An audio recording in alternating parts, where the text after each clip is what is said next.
बिस्मिल्लाहिर्रहमानिर्रहीम। अस्सलामु अलैकुम वरहमतुल्लाहि वबरकातुहू।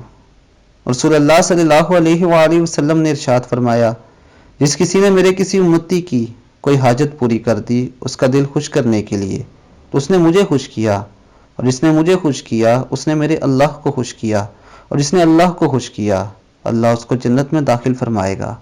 दोस्तों, एक छोटा सा अमल और उसके बदले में इतना बड़ा अजर। दोस्तों, हम में से हर मुसलमान, हर उम्मती की यही ख्वाहिश है नबी करीम सल्लल्लाहु अलैहि वसल्लम हमसे राजी हो जाएं, हमसे अल्लाह राजी हो जाए और क़यामत के दिन हमें नबी करीम सल्लल्लाहु अलैहि वसल्लम की शफाअत नसीब हो और जन्नत में दाखिल फरमाए अल्लाह ताला हमें।